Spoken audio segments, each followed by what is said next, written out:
ഡിബേറ്റിലേക്ക് മാന്യപ്രേക്ഷകർക്ക് സ്വാഗതം. 500 വർഷത്തെ കാത്തിരിപ്പിനാണ് വിരാമമായിരിക്കുന്നത്. രാമജന്മഭൂമി സ്വതന്ത്രമായി. ഇന്ത്യൻ ജനാധിപത്യ വ്യവസ്ഥയിലൂന്നിയും ഭരണഘടനാപരമായും സുപ്രീംകോടതി വിധിയുടെ അടിസ്ഥാനത്തിലും അയോധ്യയിൽ രാമക്ഷേത്രത്തിന് പ്രധാനമന്ത്രി നരേന്ദ്രമോദി ശിലപാകി. ലോകത്തിലെ ഏറ്റവും വലിയ മൂന്നാമത്തെ ക്ഷേത്രത്തിൻ്റെ നിർമ്മാണം 3 വർഷത്തിനുള്ളിൽ പൂർത്തിയാകും. അയോധ്യയിൽ നടന്നത് സ്വാതന്ത്ര്യ സമരത്തിന് തുല്യമായ പോരാട്ടമാണെന്ന് പ്രധാനമന്ത്രി നരേന്ദ്രമോദിയും ഒരു പുതിയ ഇന്ത്യയുടെ തുടക്കമാണെന്ന് RSS സർസംഘചാലക് മോഹൻ ഭാഗവതും അഭിപ്രായപ്പെട്ടു. കോൺഗ്രസിലെ ഒരു വിഭാഗം ക്ഷേത്ര നിർമ്മാണത്തെ അനുകൂലിച്ചപ്പോൾ കേരളത്തിൽ ഇടത് കക്ഷികൾ പ്രതിഷേധിച്ചത് ഫ്യൂസൂരിക്കൊണ്ടായിരുന്നു. വൈദ്യുതി ബന്ധം ബോധപൂർവം വിച്ഛേദിച്ചതിനാൽ ശിലാസ്ഥാപനത്തിൻ്റെ തത്സമയ സംപ്രേഷണം മിക്ക ഇടങ്ങളിലും ഭക്തജനങ്ങൾക്ക് കാണാനായില്ല. സാരമില്ല, ജനം TV നാളെ ഉച്ചയ്ക്ക് 2 മണിക്ക് പുനഃസംപ്രേഷണം ചെയ്യുന്നുണ്ട്. സാക്ഷാത്കാരത്തിൻ്റെ നിറവിൽ രാമരാജ്യം ജനം ഡിബേറ്റ് ഈ വിഷയമാണ് ഇന്ന് ചർച്ച ചെയ്യുന്നത്. ഹിന്ദു ഐക്യവേദിയുടെ സംസ്ഥാന general secretary Shri RV Babu, CPM Kasaragod ജില്ലാ സെക്രട്ടേറിയറ്റ് അംഗം ഡോക്ടർ VPP മുസ്തഫ, രാഷ്ട്രീയ നിരീക്ഷകൻ ശ്രീ ശ്രീജിത്ത് പണിക്കർ എന്നിവരാണ് ഇന്നത്തെ സംവാദത്തിലെ അതിഥികൾ. എല്ലാ അതിഥികളെയും സ്നേഹപൂർവ്വം സ്വാഗതം ചെയ്യുന്നു. ഒപ്പം ഒരിക്കൽ കൂടി പ്രേക്ഷകരെ, ശ്രീ RV ബാബു, രാമക്ഷേത്രം ഇന്ത്യയുടെ പാരമ്പര്യത്തിൻ്റെയും ഭക്തിയുടെയും ദേശീയ വികാരത്തിൻ്റെയും പ്രതീകമായിരിക്കുമെന്ന് പ്രധാനമന്ത്രി നരേന്ദ്രമോദി. ഇത്രയും കാലം വെറുമൊരു കൂടാരത്തിൽ കഴിഞ്ഞിരുന്ന രാംലല്ലയ്ക്ക് വേണ്ടി ഒരു വലിയ ക്ഷേത്രം നിർമ്മിക്കപ്പെടുകയാണ്. ഇത് ഹൈന്ദവരുടെ ആത്മസാക്ഷാത്കാരം മാത്രമല്ല, മതസൗഹാർദ്ദത്തിൻ്റെ ഉത്തമ നിദർശനം കൂടിയായി മാറുകയാണ് രാമക്ഷേത്രം. ഈ ചരിത്ര ദിവസത്തെ താങ്കൾ എങ്ങനെയാണ് വിശേഷിപ്പിക്കുന്നത്?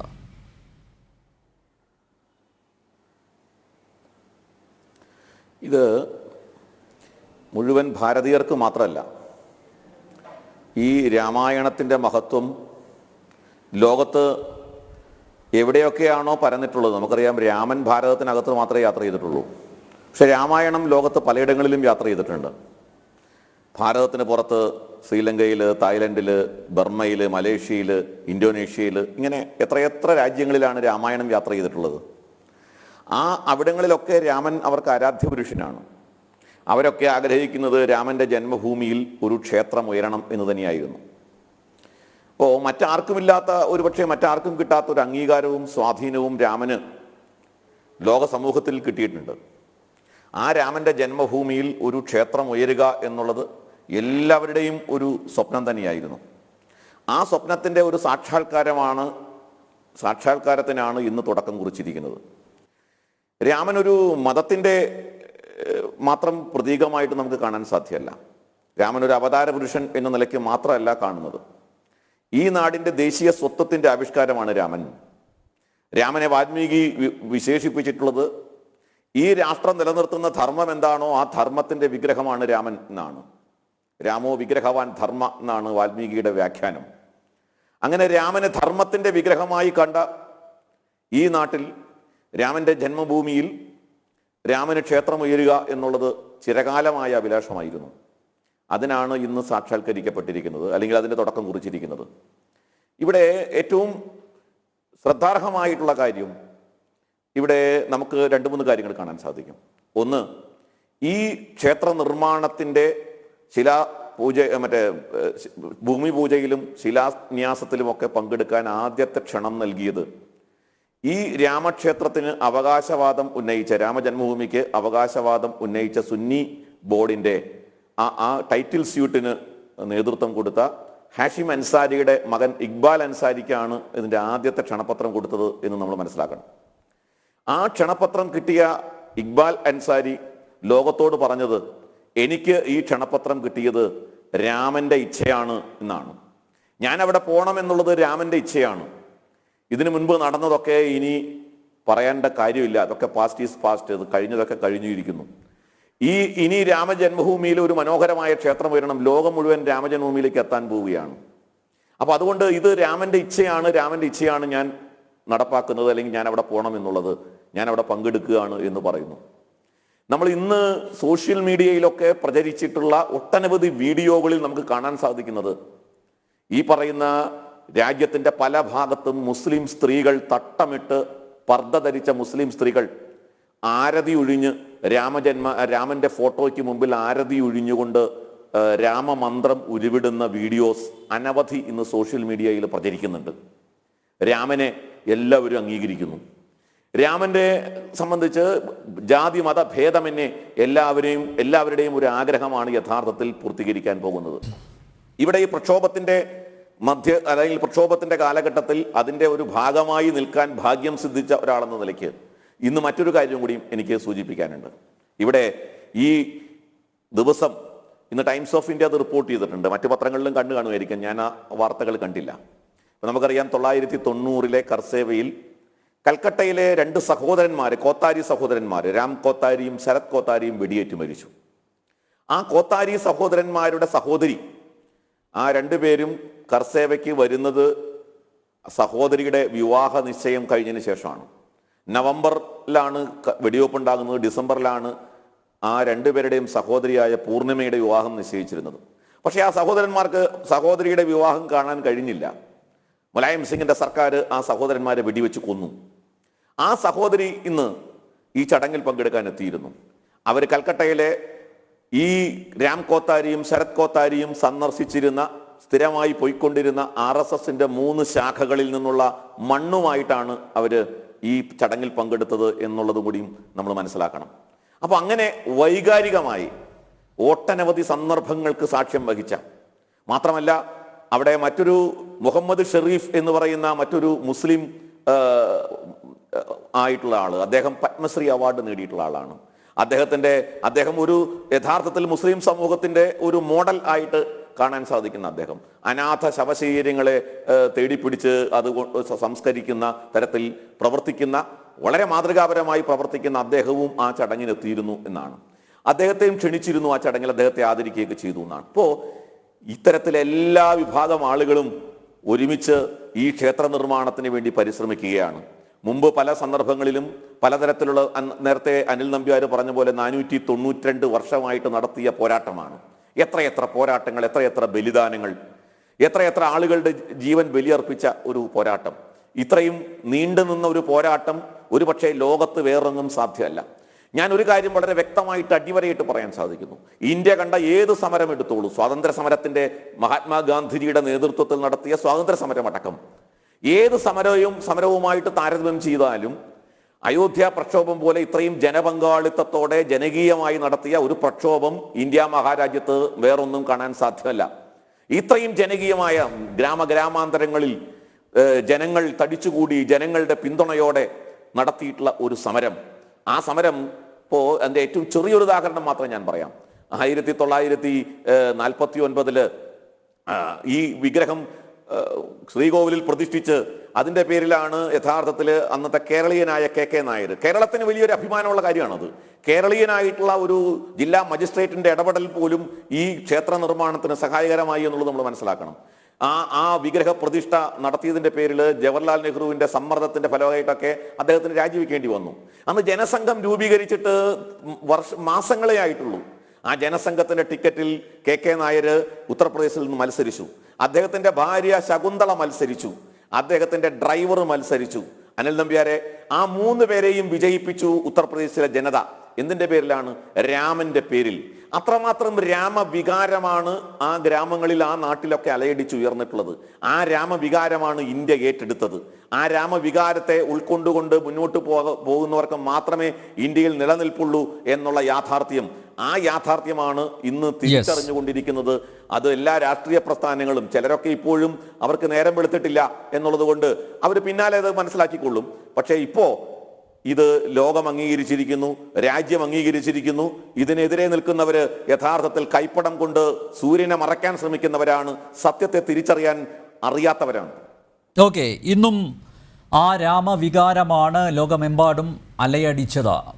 ശ്രീ RV ബാബു, താങ്കൾ പറഞ്ഞത് ശരിയാണ്. ഞാൻ ആമുഖത്തിൽ അത് പറയാൻ വിട്ടുപോയതാണ്. കൊത്താരി സഹോദരന്മാരുടെ ജീവത്യാഗം പരാമർശിക്കാതെ കടന്നു പോകാനാവില്ല. അന്നത്തെ മുലായം സിംഗ് യാദവ് സർക്കാരിൻ്റെ പോലീസ് ഇരുവരെയും വെടിവെച്ച് കൊല്ലുകയായിരുന്നു. ഇതുപോലെ രാജ്യത്തുടനീളം സ്വയം സേവക ബലിദാനികളായ അവരൊഴുക്കിയ ചോരയ്ക്കും വിയർപ്പിനും ഇന്ന് ഫലപ്രാപ്തി ഉണ്ടായിരിക്കുന്നു. Doctor VPP Mustafa, Shri RV Babu ചൂണ്ടിക്കാണിച്ചതുപോലെ രാമൻ ഒരു മതത്തിൻ്റെ മാത്രം അവതാര പുരുഷനല്ല, ഒരു ധർമ്മ പുരുഷനാണ്. ഇരട്ട നഗരങ്ങളായ അയോധ്യയിലെയും ഫൈസാബാദിലെയും മുസ്ലിം ജനത കൂടി ക്ഷേത്രം യാഥാർത്ഥ്യമാകുന്നതിനെ സ്വാഗതം ചെയ്യുന്നു. ആദ്യ ക്ഷണക്കത്ത് നൽകിയത് ഇക്ബാൽ അൻസാരിക്കായിരുന്നു. പക്ഷേ രാഷ്ട്രീയമായ ചില എതിർപ്പുകൾ നാം കണ്ടു. ഇന്ത്യയിലെ ഹിന്ദു മുസ്ലിങ്ങൾ തമ്മിൽ ഒരിക്കലും ഒന്നിക്കരുത് എന്നാഗ്രഹിക്കുന്നവരല്ലേ ഈ പ്രതിഷേധങ്ങൾക്ക് പിന്നിൽ? Doctor VPP Mustafa. യഥാർത്ഥത്തിൽ രാമ ഭഗവാൻ എന്ന സങ്കല്പം ശ്രീ ബാബു പറഞ്ഞതുപോലെ, നിങ്ങൾ പറഞ്ഞതുപോലെ വളരെ ജനകീയമായിട്ടുള്ള, വളരെ ജനപ്രിയമായിട്ടുള്ള സങ്കല്പങ്ങളിൽ ഒന്നാണ്. പക്ഷെ ആ രാമസങ്കല്പത്തെ നമ്മുടെ നാട്ടിൽ ഹിന്ദു മുസ്ലിം ധ്രുവീകരണത്തിലേക്കും അതുവഴി സങ്കുചിതമായ രാഷ്ട്രീയ നേട്ടത്തിനു വേണ്ടി ഉപയോഗിക്കാനാണ് കഴിഞ്ഞൊരു 3-3.5 പതിറ്റാണ്ട് കാലമായി RSSും സംഘപരിവാരവും ശ്രമിക്കുന്നത്. ദൗർഭാഗ്യവശാൽ RSSും സംഘപരിവാരവുമാണ് രാമനെ അങ്ങനെ വിദ്വേഷത്തിന്റെ ഒരു പ്രതീകമായിട്ട് അവതരിപ്പിക്കാൻ വേണ്ടി ശ്രമിച്ചത്. 980-കൾ മുതലാണ് നമ്മൾ അങ്ങനെ ഒരു രാമനെ കണ്ടു തുടങ്ങുന്നത്. RSS അവതരിപ്പിച്ച ഒരു രാമനെ യഥാർത്ഥ മഹാഭൂരിപക്ഷം വരുന്ന ഹിന്ദുക്കളുടെയോ മുസ്ലിങ്ങളുടെയോ മറ്റ് മതനിരപേക്ഷവാദികളുടെയോ മനസ്സിൽ അങ്ങനെ ഒരു രാമനല്ല ഉള്ളത്. അമ്പും വില്ലും കുലച്ചു നിൽക്കുന്ന ഒരു രാമന്റെ പണം നമ്മുടെ നാട്ടിൽ ഈ രാമജന്മഭൂമി ക്ഷേത്ര പ്രസ്ഥാൻ എന്ന് പറഞ്ഞിട്ട് അവതരിപ്പിച്ചത് അവരാണ്. ഇന്നത്തെ ചടങ്ങ് പോലും അങ്ങനെയാണ് വന്നിട്ടുള്ളത്. യഥാർത്ഥത്തിൽ ഇന്ത്യയുടെ ആകെ വികാരമാകേണ്ടിയിരുന്ന സുപ്രീം കോടതി വിധി അനുസരിച്ച് ട്രസ്റ്റിന്റെ നേതൃത്വത്തിൽ നടക്കേണ്ടിയിരുന്ന ഒരു ചടങ്ങിനെ ഈ നേരത്തെ ഇവർ നടത്തിയിട്ടുള്ള ഈ ഹൈജാക്കിംഗ് തന്നെയാണ് സംഭവിച്ചിട്ടുള്ളത്. യഥാർത്ഥത്തിൽ രാമസങ്കല്പം, രാമ എന്ന ശബ്ദം തന്നെ ആളുകളെ രമിപ്പിക്കാൻ വേണ്ടിയിട്ട്, കൂട്ടിയോജിപ്പിക്കാൻ വേണ്ടിയിട്ട് ഉപയോഗിക്കേണ്ടതാണ്. അങ്ങനെ തന്നെയാണ് ഉള്ളത്. കാരണം രാമായണം വരുന്നതിനും മുമ്പേ, ആദികാവ്യം വരുന്നതിനും മുമ്പേ ഉള്ള സങ്കല്പങ്ങളിൽ ഒന്നാണ് രാമകഥ എന്ന് പറയുന്നത്. രാമകഥയാണ് ലോകം മുഴുവൻ, പ്രത്യേകിച്ച് ദക്ഷിണേഷ്യ മുഴുവൻ പരന്നു നിൽക്കുന്നത് രാമകഥയാണ്. രാമായണത്തെക്കാൾ രാമകഥയാണ് ലോകം മുഴുവൻ ഉള്ളത്. അത് വളരെ ജനകീയമായിട്ടുള്ള ഒന്നാണ്. ഏതെങ്കിലും ഒരു മതത്തിന്റെ, ഇന്ന് നമ്മൾ കാണുന്ന വിധത്തിലുള്ള ഏതെങ്കിലും ഒരു സംഘടിത മതത്തിന്റെ ചുറ്റളവിൽ നിൽക്കുന്നതല്ല. രാവിലെ പ്രധാനമന്ത്രി സംസാരിക്കുമ്പോൾ ഇന്തോനേഷ്യയിലെ രാമായണത്തെ കുറിച്ച് സൂചിപ്പിച്ചു. ഇന്തോനേഷ്യയിൽ തന്നെ എത്രയോ രാമകഥകളുണ്ട്. അതിന് വളരെ പ്രചാരത്തിലുള്ള ഒന്നാണ് ഹുക്കായത്ത് ശ്രീരാമ എന്ന് പറയുന്നത്. അതിൽ 7 ഭാഗങ്ങളാണുള്ളത് ആ രാമകഥയിൽ. അതിൽ ഒന്നാമത്തെ ഭാഗം രാവണ ചരിതമാണ്. രാവണന്റെ കഥ പറഞ്ഞുകൊണ്ടാണ് ആരംഭിക്കുന്നത്.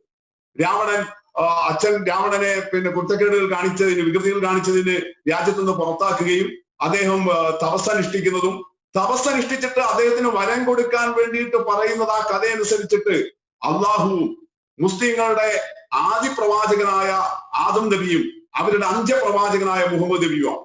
അപ്പൊ ആദം നബിയും മുഹമ്മദ് നബിയും സമ്മർദ്ദം ചെലുത്തി, ദൈവമായ അള്ളാഹുവിൽ സമ്മർദ്ദം ചെലുത്തിയിട്ടാണ് വികൃതി കാണിച്ചതിന് അച്ഛൻ പുറത്താക്കിയിട്ട് തപസ്സനുഷ്ഠിക്കുകയായിരുന്ന രാവണന് വരം കിട്ടുന്നത്. ഇതാണ് ഇന്തോനേഷ്യയിലെ ഹുക്കായത്ത് ശ്രീരാമ എന്ന് പറയുന്ന രാമകഥ പറയുന്നത്. ഇങ്ങനെ എത്രയോ ഈ വടക്കേ മലബാർ തൊട്ട് മലപ്പുറം തൊട്ട് ഇങ്ങോട്ടുള്ള മലബാറിലെ മുസ്ലിങ്ങൾക്കിടയിൽ നമുക്കറിയാവുന്ന പോലെ മാപ്പിളപ്പാട്ട് ഒരു വളരെ പ്രചാരമായിട്ടുള്ള കലാരൂപമാണ്. നാടൻ കലാരൂപങ്ങളിൽ ഒന്നാണ് മാപ്പിളപ്പാട്ട്. മുസ്ലിം രാമായണം ഈണത്തിലും താളത്തിലും മാപ്പിള രാമായണം എന്ന് പറയുന്ന ഒരു കഥ, രാമകഥയുണ്ട്.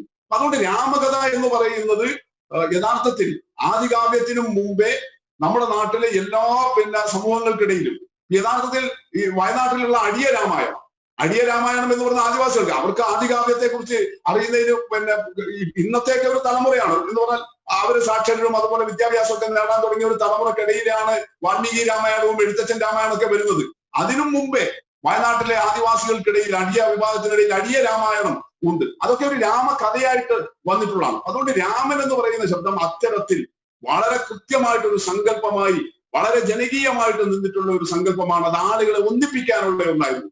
പക്ഷേ ഈ ഇന്ത്യക്കകത്ത് രാഷ്ട്രീയ താല്പര്യത്തിന്റെ അടിസ്ഥാനത്തിൽ തങ്ങളുടെ അധികാര പടവിലേക്ക് ഇന്നിപ്പോ മോഡിയും ആളുകളും എല്ലാം ഈ അധികാരത്തിൽ ഇരിക്കുന്നതിനുള്ള പടവുകൾ കയറുന്നതിന് നേരത്തെ കോൺഗ്രസിനുണ്ടായിരുന്ന സ്വാധീനം ദുർബലപ്പെടുത്തി BJPയുടെ RSSന്റെ ഈ അധികാരാരോഹണത്തിന് യഥാർത്ഥത്തിൽ ഇതിനെ ഉപയോഗപ്പെടുത്തി. അതുകൊണ്ടാണ് ഇപ്പോഴും ഇന്ത്യയിലെ മഹാഭൂരിപക്ഷം ഹിന്ദുക്കളും RSSന്റെ ഐഡിയോളജി വിശ്വസിക്കാത്തത്. അവർക്ക് രാമനിൽ വിശ്വാസമുണ്ട്, കൃഷ്ണനിൽ വിശ്വാസമുണ്ട്, പുരാണങ്ങളിലും ഇതിഹാസങ്ങളിലും വിശ്വാസമുണ്ട്. പക്ഷെ ആ ഹിന്ദു ജനതയിൽ മഹാഭൂരിപക്ഷം ഇപ്പോഴും ഇന്ത്യയിൽ RSSന്റെ ഐഡിയോളജിയുടെ പുറകെയല്ല. അപ്പൊ അത് കാണിക്കുന്നത് എന്താ? RSS മുന്നോട്ട് വെക്കുന്നത് ഒരു രാഷ്ട്രീയ ക്ഷേത്രമാണ്, ഹൈന്ദവ വിശ്വാസികൾ ആവശ്യപ്പെടുന്നത് രാമക്ഷേത്രമാണ് എന്നുള്ളതാണ്. ഡോക്ടർ മുസ്തഫ, രാമക്ഷേത്രം നിങ്ങൾക്ക് അതായത് പ്രത്യേകിച്ച് CPMന് രാമജന്മഭൂമി പ്രശ്നം ഒരിക്കലും പരിഹരിക്കപ്പെടാതെ കിടക്കണമായിരുന്നു. മറ്റൊരു കാര്യം കൂടി ഞാൻ ചൂണ്ടിക്കാണിക്കട്ടെ. ഇവിടെ സുപ്രീം കോടതി വിധി ഉണ്ടായത് തന്നെ ആർക്കിയോളജിക്കൽ സർവേ ഓഫ് ഇന്ത്യയുടെ അവരുടെ ഖനനത്തിൻ്റെ ശാസ്ത്രീയ പഠനത്തിൻ്റെ അവരുടെ കണ്ടെത്തലുകളുടെയൊക്കെ അടിസ്ഥാനത്തിലായിരുന്നു. ആ ASIയുടെ മുൻ ഡയറക്ടർ KK മുഹമ്മദ് പറഞ്ഞത് താങ്കൾ ഇത്തരുണത്തിൽ ശ്രദ്ധിക്കേണ്ടിയിരിക്കുന്നു. അദ്ദേഹം എന്താണ് പറഞ്ഞത്? അതായത് അവിടെയുള്ള അയോധ്യയിലുള്ള മുസ്ലിങ്ങൾക്ക് എതിർപ്പില്ല, പക്ഷേ ഇവിടെ പ്രശ്നങ്ങൾ ഉണ്ടാക്കുന്നത് ഇടത് ചരിത്രകാരന്മാരാണ്. അതായത് രണ്ട് മുട്ടനാടുകളെ തമ്മിൽ അടുപ്പിച്ച് ചോര കുടിക്കുക, ആ ഒരു നയമായിരുന്നല്ലോ ഇതുവരെ സ്വീകരിച്ചു വന്നത്. താങ്കൾ പറയുകയുണ്ടായി ഈ രാമൻ്റെ പേരിൽ ഹിന്ദു മുസ്ലിം ധ്രുവീകരണത്തിന് RSS ശ്രമിച്ചു എന്ന്. അതാണോ അതിൻ്റെ ശരി? KK മുഹമ്മദിനെ പോലുള്ള ഒരാൾ അദ്ദേഹം തുറന്നു പറഞ്ഞതാണ്, ഒരു ചരിത്ര സത്യം അദ്ദേഹം അവതരിപ്പിച്ചു. അദ്ദേഹത്തെ പോലെ ഉള്ള ഒരു ചരിത്രകാരൻ്റെ അല്ലെങ്കിൽ ആർക്കിയോളജിക്കൽ സർവേ ഓഫ് ഇന്ത്യയുടെ മുൻ ഡയറക്ടറുടെ വാദങ്ങളെ നമുക്ക് വില കുറച്ച് കാണാനാവുമോ ഡോക്ടർ മുസ്തഫ? അനിൽ നമ്പ്യാർ, ഇന്ത്യയിലെയും പുറത്തുമുള്ള ചരിത്രകാരന്മാർ ബാബരി മസ്ജിദ് രാമജന്മഭൂമി തർക്കത്തെക്കുറിച്ച് ധാരാളം പുസ്തകങ്ങളും ലേഖനങ്ങളും എഴുതിയിട്ടുണ്ട്. അങ്ങനെ എഴുതിയ നൂറുകണക്കിന് ചരിത്രകാരന്മാരും സാമൂഹ്യ ശാസ്ത്രകാരന്മാരും ആർക്കിയോളജിസ്റ്റുകളുമായ ആളുകളുടെ കൂട്ടത്തിൽ ഒരാൾ മാത്രമാണ് KK മുഹമ്മദ്. അവിടെ KK മുഹമ്മദ് ഇതിന്റെ ഒരു അന്തിമ വിധി പറഞ്ഞ ആൾ അല്ല എന്ന് മാത്രമല്ല, അദ്ദേഹം രാഷ്ട്രീയ നിലപാടുകളിൽ നല്ലതുപോലെ RSSുമായിട്ട് ചേർന്ന് നിൽക്കുന്നു. കഴിഞ്ഞ നവംബറിൽ സുപ്രീം കോടതി അതങ്ങനെയാണല്ലോ നിങ്ങൾക്ക്, അത് എപ്പോഴും അങ്ങനെയാണല്ലോ. നിങ്ങൾ അപ്പോൾ സംഖ്യയാക്കും, നിങ്ങളുടെ വാദങ്ങൾ അംഗീകരിക്കാത്തവരെ നിങ്ങൾ സംഖ്യയാക്കും. അതാണത് നടന്നുകൊണ്ടിരിക്കുന്നത്. KK മുഹമ്മദിനെയും നിങ്ങൾ സംഖ്യയാക്കി. അനിൽ നമ്പ്യാർ, നിങ്ങളുടെ വാദങ്ങൾ അംഗീകരിക്കാത്തവരെ നിങ്ങൾ ഇടതുപക്ഷക്കാരാക്കും, നിങ്ങൾ രാമവിരുദ്ധന്മാരാക്കും, നിങ്ങൾ ഹിന്ദു വിരുദ്ധന്മാരാക്കും. അതുപോലെയല്ല ഞാൻ പറയുന്നത്. അദ്ദേഹം സുപ്രീം കോടതി വിധി കഴിഞ്ഞ നവംബറിൽ വന്നതിന് ശേഷം KK മുഹമ്മദ് ആദ്യം സന്ദർശിച്ചത് നാഗ്പൂരിലെ RSS ആസ്ഥാനമാണ്. എന്നിട്ട് അദ്ദേഹം ആദരവ് അർപ്പിച്ചത് ഹെഡ്ഗേവാറിന്റെ സ്മൃതി മന്ദിരത്തിലാണ്. ഞാൻ പറയുന്നതല്ല, താങ്കളെ പോലെ ഒരു മാധ്യമം ബിസിനസ് സ്റ്റാൻഡേർഡ് പത്രത്തിൽ 20 നവംബർ 2019 വന്ന വാർത്തയാണ്. അല്ല, അദ്ദേഹം ഒറ്റക്കല്ലല്ലോ ഖനനം ചെയ്തത്, അദ്ദേഹത്തിന്റെ ഒരു ടീമാണല്ലോ ഖനനം ചെയ്തത്, എക്സ്കവേഷൻ നടത്തിയത് അദ്ദേഹത്തിന്റെ ഒരു ടീമാണല്ലോ. KK മുഹമ്മദ് മാത്രം കുടിച്ച് അല്ലല്ലോ ചരിത്ര സത്യം കണ്ടെത്തിയത്.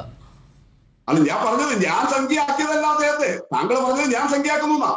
അദ്ദേഹം അവിടെയാണ് സന്ദർശിച്ചത് സുപ്രീം കോടതി വിധി വന്നപ്പോ. അദ്ദേഹത്തിനുള്ള ബാന്ധവം അതാണ്. അതുകൊണ്ട് അതല്ലാതെ എത്രയോ ചരിത്രകാരന്മാർ ഇതേ പ്രശ്നത്തിൽ എത്ര പറഞ്ഞിട്ടുണ്ട്. താങ്കൾ എന്തേ അതൊന്നും കോട്ട് ചെയ്യാത്തത്?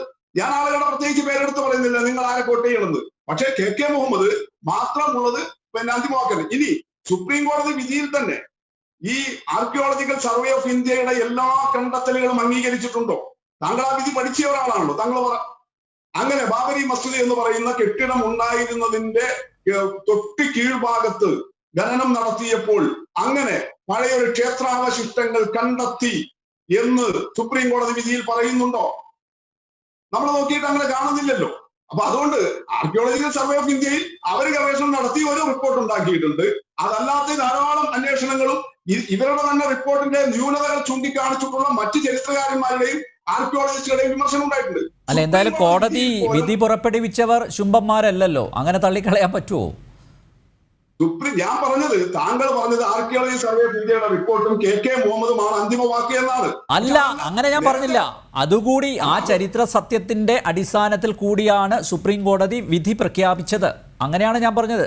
നിരവധി കാര്യങ്ങളുണ്ട്, അതിൽ ഇതുകൂടി പ്രധാനപ്പെട്ടതാണല്ലോ. ഇത് ഈ ശാസ്ത്രീയമായ പഠനത്തിൻ്റെ അടിസ്ഥാനത്തിൽ ഉള്ള കണ്ടെത്തലുകളാണല്ലോ. അത് നിങ്ങൾക്ക് തിരസ്കരിക്കാനാവുമോ? എന്തുകൊണ്ടാണെന്നറിയോ? തിരസ്കരിക്കുന്നതിന്റെ പ്രശ്നമല്ല. ഞാൻ പറയുന്നത് എന്താ, നമ്മൾ നേരത്തെ പറഞ്ഞല്ലോ, ലോകം മുഴുവൻ രാമസങ്കല്പം വ്യാപിച്ചിരിക്കുന്നുണ്ട്, പ്രത്യേകിച്ച് ദക്ഷിണേഷ്യ മുഴുവൻ. നമ്മളിപ്പോ ഇന്തോനേഷ്യയും തായ്ലൻഡും അതുപോലെ മറ്റു രാജ്യങ്ങളിലെ രാമകഥകളെ കുറിച്ച് പറഞ്ഞല്ലോ. അവിടെ പോയാലോ, അയുധായ എന്ന് പറയുന്ന ഒരു സ്ഥലമുണ്ട്. നമ്മുടെ അയോധ്യക്ക് സമാനമായിട്ട് മറ്റൊരു രാമായണത്തിൽ മറ്റൊരു വിദേശ രാജ്യത്ത് അവര് വിശ്വസിക്കുന്നത് ആ അയുധായയിലാണ് രാമഭഗവാൻ ജനിച്ചത് എന്നുള്ളതാണ്. അവിടെ രാമക്ഷേത്രവും ഉണ്ട്. അപ്പൊ അതുകൊണ്ട് രാമസങ്കല്പം അത്തരത്തിൽ വളരെ വിശാലമായ ഒന്നാണ്, വളരെ ജനാധിപത്യപരമായ ഒന്നാണ്. അതിനെ അതിസങ്കുചിതമായ കക്ഷി രാഷ്ട്രീയ താല്പര്യങ്ങളിലേക്കും വർഗീയ താല്പര്യങ്ങളിലേക്കും കൊണ്ടുവന്നത് RSS ആണ്, സംഘപരിവാരമാണ്. അതുകൊണ്ടാണ് ഞാൻ അടിവരയിട്ട് പറയുന്നത്, ഇന്ത്യയിലെ മഹാഭൂരിപക്ഷം ഹിന്ദുക്കളും ഇപ്പോഴും RSSന്റെ ഈ ഐഡിയോളജിയുടെ പുറകെ വരാത്തത്. ഇപ്പോഴും ഈ വലിയ അധികാരത്തിൽ വന്നപ്പോഴും അവർക്ക് കിട്ടിയ വോട്ടിന്റെ ശതമാനമൊക്കെ നിങ്ങൾക്കറിയാലോ. അപ്പൊ അതുകൊണ്ട് എത്ര പേര് ഇടതുപക്ഷത്തിനോടൊപ്പം ഉണ്ട്? നിങ്ങളുടെ ഐഡിയോളജിയെ പിന്തുണക്കുന്ന എത്ര പേരുണ്ട് ഇന്ത്യയിൽ? അല്ല, ഞങ്ങളുടെ ഐഡിയോളജി അല്ലല്ലോ ഇന്ന് ചർച്ച. അനിൽ നമ്പ്യാർ അല്ല, ഈ RSSന്റെ ഐഡിയോളജി പറഞ്ഞുകൊണ്ടാണ് ഞാൻ അത് പരാമർശിച്ചത്. അല്ല, അത് പറയുന്നത് എന്തുകൊണ്ടെന്ന് വെച്ചാൽ അനിൽ നമ്പ്യാരും RV ബാബുവും അവകാശപ്പെടുന്നത് ഇന്ത്യയിലെ ഹിന്ദുക്കൾ മുഴുവൻ, ഭാരതീയർ മുഴുവൻ ഇതിന്റെ കൂടെ നിന്നു എന്നാണ്. ഇല്ല, അവരിൽ മഹാഭൂരിപക്ഷവും നിങ്ങളുടെ ഈ കക്ഷി രാഷ്ട്രീയ താല്പര്യത്തിനെതിരാണ്, നിങ്ങളുടെ ഈ വർഗീയ രാഷ്ട്രീയത്തിനും പ്രത്യയശാസ്ത്രത്തിനും എതിരാണ്. അതുകൊണ്ടാണ് അതിനോട് താല്പര്യമില്ലാത്തത്. നിങ്ങൾ നടത്തുന്ന സംഘടിതമായ ഒരു പ്രക്ഷോഭ പ്രചരണ പരിപാടികൾ മാത്രമേ ഉണ്ടാകുന്നുള്ളൂ. നിങ്ങൾ ഇതിന്റെ സംവിധാനങ്ങളെല്ലാം ദുരുപയോഗപ്പെടുത്തുന്നത് മാത്രമേ ഉള്ളൂ. യഥാർത്ഥത്തിൽ സുപ്രീം കോടതി പറഞ്ഞതനുസരിച്ചിട്ടുള്ള ഒരു രാമക്ഷേത്ര നിർമ്മാണത്തിന് ഇന്ന് എങ്ങനെയാണ് RSSന്റെ തലവനെ മാത്രം വിളിച്ചിരുത്തുന്നത്? ഇന്ത്യയിലെ എത്രയേറെ ഹൈന്ദവ സംഘടനകളുണ്ട്, ഇന്ത്യയിലെ മറ്റെത്രയേറെ സംഘടനകളും സാംസ്കാരിക സ്ഥാപനങ്ങളും ഉണ്ട്. അപ്പൊ ഇത് കൃത്യമായിട്ട് രാഷ്ട്രീയവൽക്കരിക്കുകയാണ്. നിങ്ങൾ വിശ്വാസികളുടെ താല്പര്യത്തിനല്ല വിട്ടുകൊടുക്കുന്നത്, നിങ്ങളുടെ അജണ്ടയ്ക്ക് അനുസരിച്ചിട്ട് രാഷ്ട്രീയവൽക്കരിക്കാൻ. അതിലൂടെ എങ്ങനെ ഇനിയും, കാരണം ഇപ്പൊ നാട് നേരിടുന്ന അതിസങ്കീർണമായ പ്രതിസന്ധിയുണ്ട്. ആ പ്രതിസന്ധി പരിഹരിക്കാനുള്ള ജനങ്ങളുടെ പ്രശ്നങ്ങൾ പരിഹരിക്കാനുള്ള ഒരു നടപടിയും സ്വീകരിക്കാൻ മോഡി ഗവൺമെന്റിന് കഴിയുന്നില്ല. ജനങ്ങളിൽ നിന്ന് ഒറ്റപ്പെട്ടിരിക്കുന്നു. മുസ്ലിങ്ങളും എല്ലാം പ്രയാസത്തില്ല. ഡോക്ടർ മുസ്തഫ തിരിച്ചു വരാം. പരിഹരിക്കാൻ ശ്രമിക്കാതെ നിങ്ങൾ ഇത്തരം വർഗീയ പ്രത്യയശാസ്ത്രത്തിന്റെ അജണ്ടയിലേക്ക് നാടിനെ നയിക്കാനുള്ള വളരെ ഹീനമായ നീചമായ രാഷ്ട്രീയമാണ് നടത്തുന്നത്. രാഷ്ട്രീയ നിരീക്ഷകൻ ശ്രീജിത്ത് പണിക്കർ, ശ്രീജിത്ത് പറഞ്ഞ പോലെ ക്ഷേത്ര നിർമ്മാണ നിരീക്ഷകൻ അല്ലേ, ഇന്ന് അങ്ങനെ വിളിക്കാം. ശ്രീജിത്ത്, മണ്ഡൽ പ്രക്ഷോഭകാലത്താണ് രാമക്ഷേത്ര നിർമ്മാണത്തിനായുള്ള മുറവിളി ഉയർന്നത്. ദേശീയതയെ ഭിന്നിപ്പിക്കാനുള്ള ശ്രമം ചില കോണുകളിൽ നിന്ന് ഉണ്ടായി അക്കാലത്ത്. പക്ഷേ ജാതീയതയ്ക്ക് അതീതമായുള്ള മുന്നേറ്റമായി രാമക്ഷേത്ര നിർമ്മാണ പ്രക്ഷോഭം മാറി. പിന്നോക്ക വിഭാഗങ്ങളിൽ നിന്നുള്ളവർ കൂടി ഈ മുന്നേറ്റത്തിൻ്റെ ഭാഗമായത് ദേശീയതയെ ഇരുതട്ടിലാക്കാനുള്ള ബോധപൂർവമായ ശ്രമം പരാജയപ്പെടുത്തുകയായിരുന്നു. പറഞ്ഞു വന്നത് രാഷ്ട്രീയമായ എതിർപ്പുകൾ ഒരു ഭാഗത്ത്, ജാതീയമായ വേർതിരിവിനുള്ള കോപ്പുകുട്ടൽ മറുഭാഗത്ത്. ഇത് രണ്ടിനെയും അതിജീവിച്ചല്ലേ ഇന്ന് ക്ഷേത്രം യാഥാർത്ഥ്യമാകുന്നത്? ശ്രീ അനിൽ നമ്പ്യാർ, തീർച്ചയായും. കാരണം ഇതിൽ വളരെ പ്രകടമായിട്ട് ഉള്ള ഒരു കാര്യവും നമ്മൾ മനസ്സിലാക്കേണ്ടതുമായിട്ടുള്ള ഒരു കാര്യം എന്ന് പറയുന്നത്, ഇതിൽ രാഷ്ട്രീയ വിഷയങ്ങളുണ്ട്, മതപരമായിട്ടുള്ള വിഷയങ്ങളുണ്ട്, ഒരുപാട് കാര്യങ്ങളുണ്ട്. പക്ഷെ ഇതിനൊക്കെ അപ്പുറത്തേക്ക് ഏറ്റവും പ്രധാനമായിട്ടുള്ള ഒരു കാര്യം നമ്മൾ ഇതിൽ മനസ്സിലാക്കേണ്ടത്, ഈ ക്ഷേത്ര നിർമ്മാണവുമായി ബന്ധപ്പെട്ട വിവാദങ്ങൾ എന്ന് പറയുന്നത് ആരംഭിക്കുന്നത് BJP വന്നതിന് ശേഷമല്ല. എത്രയോ വർഷങ്ങളുടെ, എത്രയോ പതിറ്റാണ്ടുകളുടെ, നൂറ്റാണ്ടുകളുടെ പഴക്കമുള്ളതാണ് രാമജന്മഭൂമി വിഷയം അല്ലെങ്കിൽ അതിന്റെ തർക്കം എന്ന് പറയുന്നത്. അപ്പൊ അത് BJP ഇവിടെ രാഷ്ട്രം ഭിന്നിപ്പിക്കുന്നതിന് വേണ്ടിയിട്ട് കണ്ടുപിടിച്ച ഒരു ഐഡിയ എന്നോ, അല്ലെങ്കിൽ അവർ തെരഞ്ഞെടുപ്പിന് വേണ്ടിയിട്ട്, ഇവിടെ ശ്രീ മുസ്തഫ പറഞ്ഞതുപോലെ ഒരു ധ്രുവീകരണത്തിന് വേണ്ടിയിട്ട് അല്ലെങ്കിൽ ഒരു രാഷ്ട്രീയ മുതലെടുപ്പിന് വേണ്ടിയിട്ട് ശ്രമിച്ച ഒരു വിഷയം എന്നോ പറയുന്നതിനപ്പുറത്തേക്ക് എത്രയോ വർഷങ്ങൾക്ക് മുൻപ് തന്നെ ഇവിടെ ഉണ്ടായിരുന്ന, വളരെ എല്ലാവരും തന്നെ അക്നോളജ് ചെയ്തിട്ടുള്ള ഒരു വലിയ തർക്ക വിഷയം തന്നെയായിരുന്നു. അപ്പോൾ ഇന്ത്യയുടെ ഒരു സ്വതന്ത്ര ഇന്ത്യയെക്കാൾ പ്രായമുള്ള ഒരു വിഷയമാണ് എന്ന രീതിയിൽ വേണം നമ്മൾ ഇതിനെ കാണാൻ. ഒന്ന്. പിന്നീട് ഇതൊരു രാഷ്ട്രീയ വിഷയമാണ് എന്നുള്ള കാര്യത്തിൽ യാതൊരു വിധത്തിലുള്ള സംശയവുമില്ല. അങ്ങനെ നോക്കിയാൽ ഇവിടെ ശബരിമല എന്ന് പറയുന്നതിനെ ഒരു രാഷ്ട്രീയ വിഷയമാക്കുന്നത് LDF സർക്കാരല്ലേ. അപ്പൊ അതുകൊണ്ട് ക്ഷേത്രവുമായി ബന്ധപ്പെട്ട്, ആരാധനാലയങ്ങളുമായി ബന്ധപ്പെട്ടൊക്കെ ഒരുപാട് രീതിയിലുള്ള രാഷ്ട്രീയപരമായിട്ടുള്ള പ്രക്ഷോഭങ്ങൾ ഉണ്ടായിട്ടുണ്ട്, അല്ലെങ്കിൽ അതിനെ ധ്രുവീകരണത്തിനുള്ള സാധ്യതയിലേക്കൊക്കെ പോയിട്ടുണ്ട്.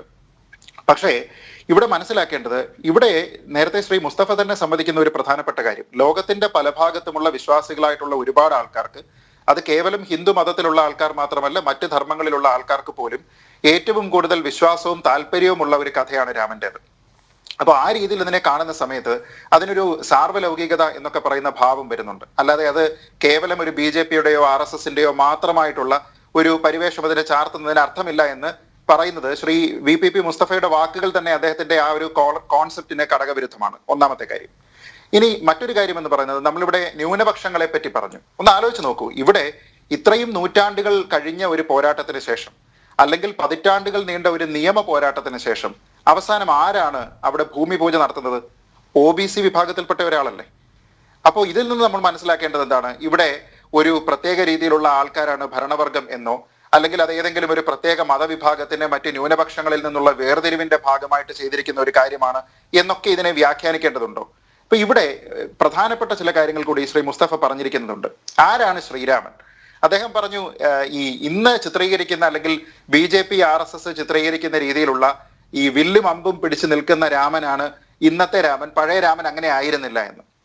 ഈ BJPയും RSSും ഒക്കെ വരുന്നതിന് മുൻപ് തന്നെ ഇവിടെ ഒരുപാട് കൃതികളുണ്ട്. രാമായണം തന്നെ എത്രയോ പഴക്കമുള്ളതാണ്.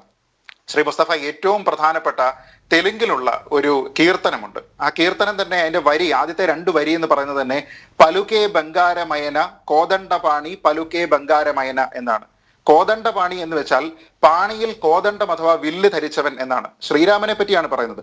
അപ്പൊ വില്ല് കുലയ്ക്കുന്ന ശ്രീരാമൻ എന്നൊക്കെ പറയുന്നത് മനസ്സിലാക്കണമെങ്കിൽ രാമായണത്തിനെ പറ്റിയുള്ള ഒരു അടിസ്ഥാനമായിട്ടുള്ള ഒരു നോളജ് ഉണ്ടാകണം. അത് ഒരുപക്ഷെ ഇടത് വിശ്വാസ പ്രമാണങ്ങൾ മുറുകെ പിടിക്കുന്ന ഒരാളിന് ഉണ്ടാകണമെന്നില്ല. അതുകൊണ്ടുണ്ടാകുന്ന തെറ്റിദ്ധാരണയാണ്. അപ്പോ വില്ല് കുലയ്ക്കുന്ന രാമനും ഈ പറയുന്നത് പോലെ മര്യാദാ പുരുഷോത്തമനായ രാമനും തന്റെ ഭാര്യയ്ക്ക് മേൽ ഒരു ആരോപണം തന്റെ നാട്ടിലുള്ള ആൾക്കാരിൽ നിന്ന് ഉണ്ടാകുന്ന സമയത്ത് തന്നെ ഭാര്യയോട് അഗ്നിശുദ്ധി വരുത്തി വരുന്നതിന് വേണ്ടിയിട്ടോ കാട്ടിൽ ഉപേക്ഷിക്കുന്നതിന് വേണ്ടിയിട്ടോ ഒക്കെ ചെയ്തിരിക്കുന്ന രാമൻ എന്ന് പറയുന്നത് ഇന്ന് കേരളത്തിലുള്ള ഭരണകൂടത്തിന് പോലും മാതൃകയാക്കാവുന്ന ഒരു രൂപമാണ്. എന്നാലോചിച്ച് നോക്കൂ, ഇവിടെ തന്നെ നമ്മുടെ നാട്ടിൽ ഏറ്റവും അടുത്തതായി വന്നിരിക്കുന്ന ഒരു പ്രശ്നം, അതായത് ഈ ഏറ്റവും അടുത്ത് ഈ സ്വർണ്ണക്കടത്തുമായി ബന്ധപ്പെട്ടിരിക്കുന്ന ഒരു വലിയ വിവാദം വരുന്ന സമയത്ത് നമ്മുടെ മുഖ്യമന്ത്രി പോലും ആദ്യം കൈവിടാൻ തയ്യാറാകാതിരുന്ന ചില ആൾക്കാരുണ്ട്. ആ സമയത്താണ് മര്യാദാ പുരുഷോത്തമനായ രാമൻ തന്റെ ഭാര്യയെ കാട്ടിലേക്ക് അയക്കുന്നത്. പിന്നീട് അഗ്നിശുദ്ധിക്ക് ശേഷം സ്വീകരിക്കുക, ഈ വനവാസത്തിന് ശേഷം വരുന്ന സമയത്തും ഇങ്ങനെയൊക്കെ ഒരുപാട് കഥകൾ ഇതുമായി ബന്ധപ്പെട്ടുണ്ട്. അപ്പൊ ഇതിൽ നിന്നൊക്കെയുള്ള ശരിയായ മാതൃകകൾ എടുക്കുക എന്നുള്ളതാണ്. പക്ഷെ അതിനു പകരം ഇവിടെയുള്ള ഇടത് കക്ഷികൾ ചെയ്യുന്നത് എന്തൊക്കെയാണ്? ഇവിടെ ഇതിനെ ഒരു വലിയ പ്രശ്നമാക്കി മാറ്റുക, അതായത് ഏതെങ്കിലും ഒരു പ്രത്യേക മതത്തിനുള്ള ഒരു പ്രീണനത്തിന്റെ വിഷയമായിട്ട് മാറ്റുക. അതല്ല എന്നുണ്ടെങ്കിൽ ഇത് പ്രധാനമന്ത്രി അദ്ദേഹത്തിന്റെ സ്ഥാനത്തെ ദുരുപയോഗം ചെയ്തുകൊണ്ട് മതവുമായി ബന്ധപ്പെട്ട ഒരു ചടങ്ങിൽ പങ്കെടുക്കുന്നു എന്നൊക്കെ പറഞ്ഞ് എത്രത്തോളം അധിക്ഷേപകരമായിട്ടുള്ള രീതിയിലുള്ള പ്രസ്താവനകളാണ് ഇടതുപക്ഷത്തിന്റെ ഭാഗത്ത് നിന്നുണ്ടാകുന്നത് എന്നൊന്ന് ആലോചിച്ച് നോക്കൂ. ഉദാഹരണത്തിന് കഴിഞ്ഞ ദിവസം തന്നെ ജനം TVയിൽ തന്നെ ഒരു ചർച്ചയിൽ, ഞാൻ കൂടി പങ്കെടുത്ത ഒരു ചർച്ചയിൽ ശ്രീ ബിനോയ് വിശ്വം വന്നിട്ടുണ്ടായിരുന്നു. അദ്ദേഹം തന്നെയാണല്ലോ ഇതിനെക്കുറിച്ച് കേന്ദ്രത്തിന് കത്തയക്കുന്നത്. അതായത് ഇത് തെറ്റായിട്ടുള്ള ഒരു കീഴ്വഴക്കമാണ്, സെക്യുലർ ആയിട്ടുള്ള ഒരു രാജ്യത്ത് ഇത്തരത്തിലുള്ള കാര്യങ്ങൾ പാടില്ല എന്നൊക്കെ പറഞ്ഞ്. ഇവിടെ പ്രധാനമന്ത്രി നരേന്ദ്രമോദി പങ്കെടുത്തിരിക്കുന്ന ഏക മതപരമായിട്ടുള്ള ചടങ്ങാണ് ഇത് എന്ന രീതിയിലേക്ക് അതിനെ വരുത്തി തീർക്കുന്നതിന് വേണ്ടിയിട്ടുള്ള ബോധപൂർവമായിട്ടുള്ള ഒരു ശ്രമം CPM ആണെങ്കിലും CPI ആണെങ്കിലും ഇടത് കക്ഷികൾ മൊത്തത്തിൽ സ്വീകരിക്കുന്നുണ്ട്. 2015 നമുക്കൊക്കെ അറിയാവുന്ന, നമുക്കെല്ലാം വേണ്ടപ്പെട്ട വിശ്വാസത്തിന്റെ ഭാഗമായിട്ടുള്ള ഏവുപ്രാസിയമ്മ, അതുപോലെ കുര്യാക്കോസ്, ഈ 2 ആൾക്കാരെ വിശുദ്ധരായി പ്രഖ്യാപിക്കുന്ന ഒരു ചടങ്ങ്, അല്ലെങ്കിൽ ആ ചടങ്ങുമായി ബന്ധപ്പെട്ട് അവരെ അനുസ്മരിക്കുന്ന ഒരു ചടങ്ങ് ഡൽഹിയിലെ വിഗ്യാൻ ഭവനിൽ നടക്കുന്ന സമയത്ത് 2015 അതിൽ പങ്കെടുത്ത് സംസാരിക്കുന്നത് ഇതേ പ്രധാനമന്ത്രി നരേന്ദ്രമോദിയാണ്. അപ്പൊ അന്ന് എന്തുകൊണ്ടാണ് ഇത്തരത്തിലുള്ള ഒരു പ്രീണനം അല്ലെങ്കിൽ ഏതെങ്കിലും ഒരു മതവിഭാഗത്തിന് വേണ്ടിയിട്ട് ഒരു ധ്രുവീകരണം ഉണ്ടാക്കുന്നു എന്ന ഒരു വാദം ഉണ്ടാകാതിരുന്നത് എന്തുകൊണ്ടാണ്? 2016 ഇവിടെ മോദി ഏറ്റവും വലിയ മുസ്ലിം വിരുദ്ധനാണ് എന്നുള്ള ഒരു വലിയ നറേറ്റീവ് ഉണ്ടല്ലോ. 2016 വേൾഡ് സൂഫി ഫോറത്തിന്റെ മീറ്റിംഗിൽ പങ്കെടുത്ത് സംസാരിച്ചിരിക്കുന്നത് ഇതേ പ്രധാനമന്ത്രി നരേന്ദ്രമോദിയാണ്. ഏതാണ്ട് 2 വർഷങ്ങൾക്ക് മുൻപ് ദാവൂദി ബോറ മുസ്ലിം വിഭാഗത്തിന്റെ ഒരു ചടങ്ങിൽ, അതിന് അക്സാര മുബാറക്ക എന്ന് പറയുന്ന ഒരു ചടങ്ങാണ്, ആ ചടങ്ങിൽ പങ്കെടുത്ത് സംസാരിച്ചിരിക്കുന്നതും ഇതേ നരേന്ദ്രമോദിയാണ്. അന്നൊക്കെ തകർന്നിട്ടില്ലാത്ത ഇന്ത്യയുടെ സെക്യുലറിസം അല്ലെങ്കിൽ സെക്യുലർ ഫാബ്രിക് എന്ന് പറയുന്നത് ഈ രാമക്ഷേത്രവുമായി ബന്ധപ്പെട്ട് ഒരു ഭൂമി പൂജൻ നടക്കുന്ന സമയത്ത് തകരുന്നു എന്നൊക്കെ പറയുന്ന വാദമൊക്കെ എത്രത്തോളം വിചിത്രമാണ് എന്നും, ഇതെല്ലാം തന്നെ കണ്ടുകൊണ്ടിരിക്കുന്ന ആൾക്കാർക്ക് ഈ കമ്മ്യൂണിസ്റ്റ് അനുഭാവികളെക്കാൾ ഒരുപക്ഷെ ഈ കാര്യങ്ങളെയൊക്കെ കൂടുതൽ കാര്യമാത്ര പ്രസക്തമായിട്ട് മനസ്സിലാക്കാൻ കഴിയുമെന്നും ഇവരെന്തുകൊണ്ടാണ് ചിന്തിക്കാത്തത്? ഇതിൽ തന്നെ ഇദ്ദേഹം ഇപ്പോൾ ഇവിടെ സംസാരിച്ചു വരുന്ന സമയത്ത് തന്നെ അദ്ദേഹം പറഞ്ഞു, നോക്കൂ, ഇവിടെ RSSന്റെ ഒരു മേധാവി ഇവിടെ ക്ഷണിക്കുന്നുവെന്ന്. ഇവിടെ തുടക്കത്തിൽ ശ്രീ RV ബാബു തന്നെ പറഞ്ഞിരുന്നു, ആരെയാണ് അവർ ക്ഷണിച്ചിരിക്കുന്നത് എന്നുള്ളത് പറഞ്ഞു.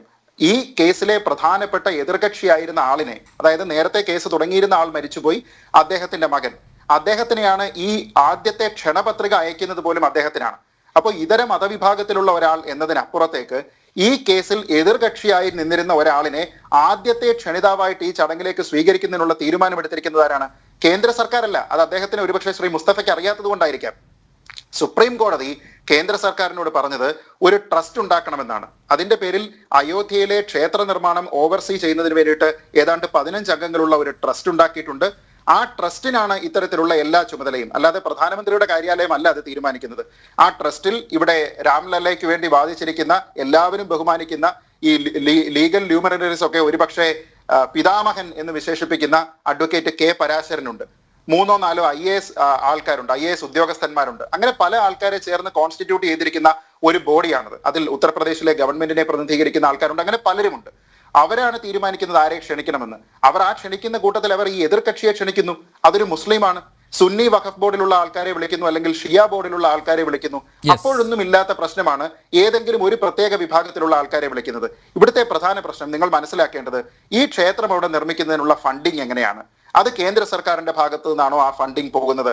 അങ്ങനെയാണെങ്കിൽ അത് സെക്യുലർ ഫാബ്രിക്കിനെ ബാധിക്കുന്നുവെങ്കിൽ ഇവിടെയുള്ള എല്ലാ കാര്യങ്ങൾക്കും ഇതിനെ ഒരു മാപിനിയാക്കി കൊണ്ടുവന്ന് പറയുന്നതിൽ കാര്യമുണ്ട്. പക്ഷേ ഇവിടെ ക്ഷേത്രവുമായി ബന്ധപ്പെട്ട് പോലും അതിന്റെ ഫണ്ടിങ് നടക്കുന്നത് എങ്ങനെയാണ് എന്ന് പോലും അന്വേഷിച്ചാൽ ഇതിൽ വിമർശന വിധേയമാക്കാവുന്ന ഒരു വിഷയം പോലുമില്ല. അപ്പൊ ഇവിടെ നമുക്ക് മനസ്സിലാക്കാവുന്ന ഒരേ ഒരു കാര്യം, സുപ്രീം കോടതി പറഞ്ഞ് അംഗീകരിച്ച് എല്ലാവരും അംഗീകരിച്ചിരിക്കുന്ന, അല്ലെങ്കിൽ പ്രധാനപ്പെട്ട എതിർകക്ഷി കോടതിയിൽ ഒരു റിവ്യൂവിന് പോലും പോകാതെ അംഗീകരിച്ചിരിക്കുന്ന ഒരു വാദത്തിനെ വീണ്ടും കൊണ്ടുവന്ന ഒരു വർഗീയ ധ്രുവീകരണം ഉണ്ടാക്കാൻ വേണ്ടി ശ്രമിക്കുന്നത് ഇവിടുത്തെ ഇടതുകക്ഷികളാണ്. ഇന്നിവിടെ ആർക്കും പ്രശ്നമില്ല. ഞാനിവിടെ നേരത്തെ പറഞ്ഞു, ഇവിടെ കഴിഞ്ഞ ചർച്ചയിൽ പോലും ഞാൻ പറഞ്ഞു, ഇവിടെ ഈ കൗസല്യയുടെ, അതായത് ശ്രീരാമന്റെ അമ്മയായിട്ടുള്ള കൗസല്യയുടെ നാട്ടിൽ നിന്നും 800 കിലോമീറ്റർ കാൽനടയായി നടന്ന് ഒരു കല്ലുമായി അവിടെ ചെല്ലുന്ന മുസ്ലിങ്ങളായിട്ടുള്ള ആൾക്കാരുണ്ട്. അവിടെയുള്ള എത്രയോ മുസ്ലിങ്ങൾ ഈ ചടങ്ങിൽ പങ്കെടുക്കുന്നതിന് വേണ്ടി കാത്തിരിക്കുന്നു, തയ്യാറെടുത്തിരുന്നിരുന്നു. അപ്പൊ അങ്ങനെയുള്ളപ്പോൾ ഇവിടെ സെക്യുലർ ഫാബ്രിക്കിനെ ദോഷകരമായി ബാധിക്കുന്ന യാതൊന്നും ഇവിടെ ഇല്ലാതിരിക്കുന്ന സമയത്ത് ഇതുപോലെ CPIയുടെ ആൾക്കാർ കത്തയക്കുക, CPMന്റെ ആൾക്കാരൊക്കെ ഇവിടെ വർഗീയ ധ്രുവീകരണം നടത്തുക എന്നതിൽ നിന്നും ഈ ക്ഷേത്രവുമായി ബന്ധപ്പെട്ട് ഇവിടെ ഏറ്റവും കൂടുതൽ ഭിന്നിപ്പുണ്ടാക്കാൻ ശ്രമിക്കുന്നത് ഇവിടുത്തെ ഇടതുപക്ഷമാണ് എന്നുള്ളത് തിരിച്ചറിയുക. ഫൈസാബാദിൽ പോയിട്ടുള്ള, അയോധ്യയിൽ പോയിട്ടുള്ളയാളാണ് ഞാൻ. അവിടെയുള്ള ആൾക്കാർക്കൊന്നും തന്നെ അവിടെ ഒരു ക്ഷേത്രം വരുന്നതിൽ യാതൊരു വിധത്തിലുള്ള ബുദ്ധിമുട്ടുമില്ല. ഇന്ന് തന്നെ വളരെ പ്രധാനപ്പെട്ട മുസ്ലിം പണ്ഡിതന്മാർ പോലും പറഞ്ഞിട്ടുണ്ട്, മക്കയോ മദീനയോ അല്ല അവിടെ അയോധ്യയിൽ ഉണ്ടായിരുന്ന ബാബറി മസ്ജിദ് എന്ന്. നമുക്ക് ഇത് മതപരമായിട്ട് പ്രാധാന്യമുള്ള ഒരെണ്ണമല്ല, മറ്റൊരിടത്താണ് കിട്ടുന്നതെങ്കിൽ അവിടെ നിർമ്മിക്കാം, പ്രാധാന്യമുള്ള ആൾക്കാർക്ക് നിങ്ങൾ കൊടുക്കൂ എന്ന് ഇന്ന് പോലും ഒരു സ്റ്റേറ്റ്മെന്റ് മുസ്ലിം മതപണ്ഡിതന്മാരുടേതായിട്ട് വന്നിട്ടുണ്ട്. അപ്പൊ ഇത് മനസ്സിലാക്കുക, അത് ഇടതുപക്ഷത്തിന് കണ്ണുകൾ ഉണ്ടായിട്ടും അത് തുറന്നു പിടിക്കാത്തതിന്റെയും ചെവികൾ ഉണ്ടായിട്ടും അത് കൂർപ്പിച്ചു വെക്കാത്തതിന്റെയും കുഴപ്പമാണ്. പൊതുസമൂഹത്തെ നിങ്ങൾ കേൾക്കുക, വീക്ഷിക്കുക, നിരീക്ഷിക്കുക.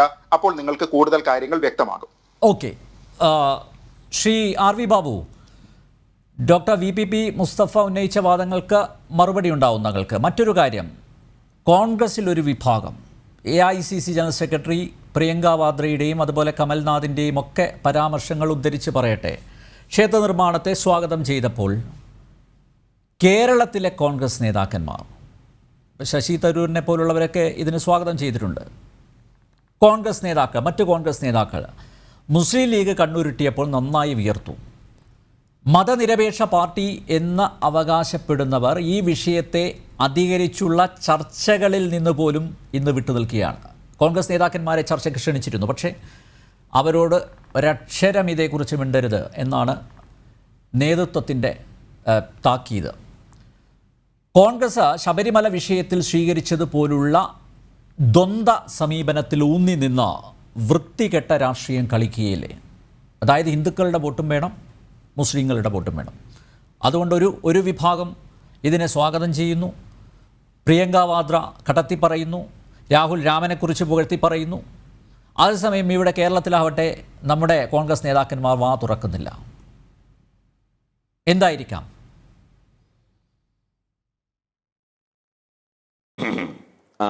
അനിൽ, ഞാൻ ആ വിഷയത്തിലേക്ക് വരുന്നതിന് മുൻപ് VP മുസ്തഫ ഈ ചരിത്രവുമായിട്ടോ അല്ലെങ്കിൽ ഐതിഹ്യവുമായിട്ടോ ബന്ധപ്പെടാൻ ബുദ്ധിമുട്ടുള്ള ചില കാര്യങ്ങളൊക്കെ പറഞ്ഞു. അദ്ദേഹം പറഞ്ഞു, ആദികാവ്യത്തിന് മുമ്പേ രാമൻ്റെ കഥകൾ ഇവിടെ പ്രചരിച്ചിട്ടുണ്ട്, അത് എല്ലാ വിഭാഗങ്ങളിലും ഉണ്ട്. ഇപ്പോൾ 5000 വർഷത്തെങ്കിലും പഴക്കമുണ്ട് രാമായണത്തിന്, ആദികാവ്യത്തിന് എന്നാണ് ചുരുങ്ങിയത് 5000 വർഷത്തെങ്കിലും പഴക്കമുണ്ട് ആദികാവ്യം രാമായണത്തിന്. നാരദനാണ് വാൽമീകിയെ ഈ ലോകത്ത് മുഴുവൻ മാതൃകയാക്കാവുന്ന ആരുണ്ട് എന്ന് പറയുമ്പോൾ നാരദനാണ് രാമനെ പരിചയപ്പെടുത്തുന്നത്. അപ്പോൾ വാൽമീകി പോലും രാമനെ പരിചയമില്ല. അപ്പോൾ അത് മുഴുവൻ ഭാരതത്തിലും പറഞ്ഞു നടന്നിരുന്നു രാമനെക്കുറിച്ച് എന്നൊക്കെ പറയുമ്പോൾ അതിൻ്റെ പിന്നിൽ വേറെ എന്തോ ഉദ്ദേശമുണ്ട് എന്നാണ് എനിക്ക് തോന്നുന്നത്. അതിരിക്കട്ടെ, ഞാൻ പറഞ്ഞതേ ഇവിടെ എന്തൊക്കെയാണ് അദ്ദേഹം പറഞ്ഞത്. അതായത് സുപ്രീം കോടതി വിധിയിൽ ഈ ക്ഷേത്രം തകർത്താണ് പള്ളി പണിതെന്ന് സുപ്രീം കോടതി പറഞ്ഞിട്ടുണ്ടോ എന്നാണ്. എൻ്റെ മുസ്തഫ 1045 പേജുള്ള ആ കോടതി വിധി ഒന്ന് എടുത്ത് നോക്ക്. ആർക്കിയോളജിക്കൽ സർവേ ഓഫ് ഇന്ത്യയുടെ റിപ്പോർട്ട് അങ്ങനെ തന്നെ ഉദ്ധരിച്ചുകൊണ്ട് വളരെ കൃത്യമായിട്ട് ഈ പള്ളിക്ക് കീഴെ അനിസ്ലാമികമായിട്ടുള്ള ക്ഷേത്ര മാതൃകയിലുള്ള ക്ഷേത്രത്തിൻ്റെ അവശിഷ്ടങ്ങൾ ഉണ്ട്, അത് വിഷ്ണു ആയിരുന്നു എന്നതിൻ്റെ തെളിവുകൾ ആർക്കിയോളജി ഓഫ് ഇന്ത്യ പറഞ്ഞിട്ടുണ്ട്, അത് അവിശ്വസിക്കേണ്ട കാര്യമില്ല എന്ന് കൃത്യമായിട്ട് ഈ കോടതി വിധിയിൽ വളരെ വ്യക്തമായിട്ട് പറഞ്ഞിട്ടുണ്ട്. അപ്പോൾ ആ പള്ളിക്ക് കീഴെ ഒരു ക്ഷേത്രമുണ്ടായിരുന്നു എന്ന് മാത്രമല്ല, സുപ്രീം കോടതി പറഞ്ഞിട്ടുള്ള മറ്റൊരു കാര്യമുണ്ട്. അതായത് ഈ 1528 മുൻപ് സിഖ് മതസ്ഥാപകനായിട്ടുള്ള ശ്രീ ഗുരുനാനക്ക് അദ്ദേഹം ഈ അയോധ്യയിൽ വന്ന് ഈ രാമക്ഷേത്രത്തിൽ പൂജ നടത്തി, ദർശനം നടത്തി, തൊഴുതു എന്ന് സുപ്രീം കോടതി പറഞ്ഞിട്ടുണ്ട്. സുപ്രീം കോടതിയിൽ അതിൻ്റെ തെളിവുകൾ കൊടുത്തിട്ടുണ്ട്. അത് മാത്രമല്ല, അതിനു മുൻപും അതിന് ശേഷവും വന്നിട്ടുള്ള വിദേശ സഞ്ചാരികൾ, ഇപ്പോൾ ജോസഫ് ടിഫീന്ദ്ര ആളെ പോലെ, അതേപോലെ നിരവധി വിദേശ സഞ്ചാരികൾ അവര് വന്ന് അയോധ്യയിൽ ദർശനം നടത്തിയതിനെ കുറിച്ചും ഒക്കെ ഉള്ള documentary evidence, oral evidence, scriptures, പുരാണങ്ങൾ, ഇതിഹാസങ്ങളൊക്കെ പരിശോധിച്ചിട്ട് അവിടെ ഒരു ക്ഷേത്രം ഉണ്ടായിരുന്നു എന്ന് അസന്നിഗ്ധമായി പറഞ്ഞിട്ടുണ്ട് മുസ്തഫ. ആ വിധി ഒന്ന് എടുത്തു വായിച്ചു നോക്കുക. ഇനി ഇവിടെ VP മുസ്തഫ പറഞ്ഞത് KK മുഹമ്മദ് അദ്ദേഹം സംഘീയായിട്ടുള്ള ചരിത്രകാരനായിരുന്നു എന്നാണ്. ഇവര് VP മുസ്തഫ മാത്രമല്ല, സാക്ഷാൽ ഇർഫാൻ ഹബീബ് അടക്കം പറഞ്ഞത് KK മുഹമ്മദ് എക്സ്കവേഷനിൽ പങ്കെടുത്തിട്ടില്ല എന്നാണ്. ഒടുവിൽ എക്സ്കവേഷന്റെ ലീഡറായിരുന്ന പ്രൊഫസർ BB ലാല് അദ്ദേഹം സ്വമേധയാ രംഗത്ത് വന്നിട്ട് പറഞ്ഞു, ഈ KK മുഹമ്മദ് ഞങ്ങളുടെ കൂടെ എക്സ്കവേഷൻ ഉണ്ടായിരുന്നു. VP മുസ്തഫ ഈ എക്സ്കവേഷൻ നടക്കുമ്പോൾ BJPയോ സംഘപരിവാർ സംഘടനകളോ ഈ പ്രക്ഷോഭം ഏറ്റെടുത്തിട്ടില്ല. 74-79 കാലഘട്ടത്തിലാണ് എക്സ്കവേഷൻ നടക്കുന്നത്. ആ എക്സ്കവേഷനിലാണ് KK മുഹമ്മദ് പങ്കെടുത്തിട്ടുള്ളത്.